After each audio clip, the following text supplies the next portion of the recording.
are trying to save pangolins.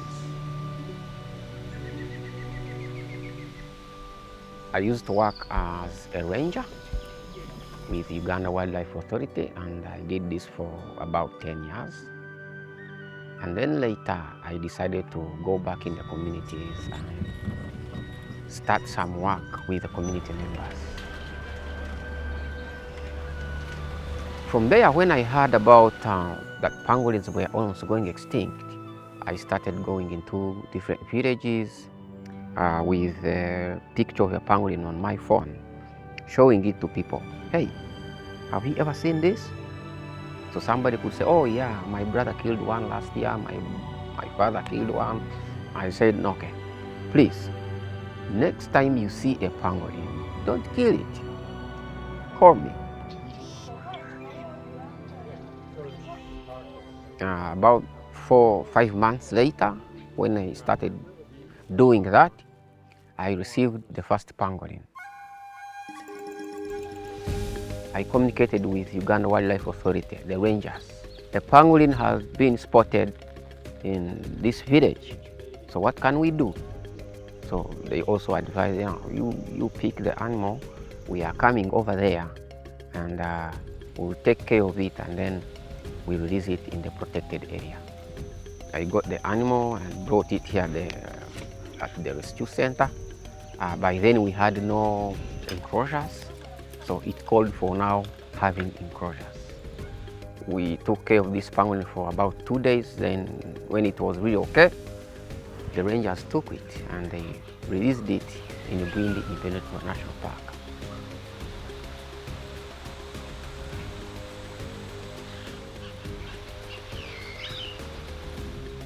We have 4 species of pangolins, and some are forest and others are savanna species. The white-bellied and the black-bellied are more of forest species, so those ones are released in the Bwindi National Park. The giant and the ground pangolins are more of savanna species, and they are released in Queen Elizabeth National Park. So far, we've been able to rescue and release back into the wild 190 pangolins. When we are called for a pangolin rescue, we do awareness there. But most of the time, we go to gatherings. When there's a gathering, it's a big chance for us to spread awareness about pangolins and other wildlife. Like in churches, in schools, but also we have a football team called the Pangolin FC. Whenever there is a football match, the spectators go back with a message about pangolins and other wildlife. When you say stop poaching, you give them something else to do. Among the projects that we do include beekeeping, fish farming, vegetables growing, piggery, and goat rearing. Some of my staff are actually reformed poachers. But also others come as students. They want to learn about the work we are doing.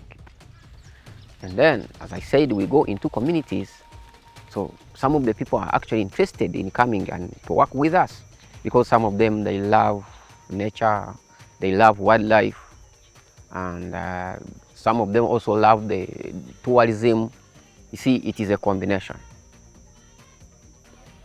The people I'm working with are actually working voluntarily. They are working on what they love. Most of the time when we have animals under care, especially the pangolins, every evening and morning we walk them out in the field.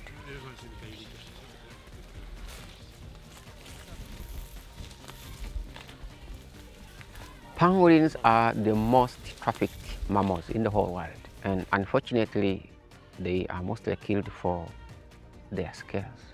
Some people think there is medicine in the pangolin scales, and that is what is driving most of the killings. But also some people eat the pangolin meat as a delicacy. And sometimes pangolins are mistaken to be some type of snakes. And when we go out teaching, that is mostly what we teach about. Pangolins are very harmless. They have no teeth. They only use their tongue to collect the termites and other insects. In terms of tourism,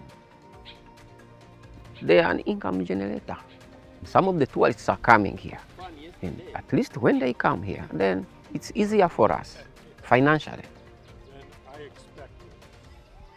Pangolins are nocturnal, so when everybody is going to sleep, for them they are up.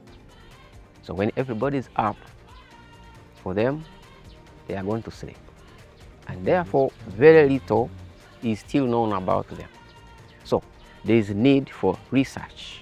Our future plan is that in coordination with the Uganda Wildlife Authority, we need to conduct research.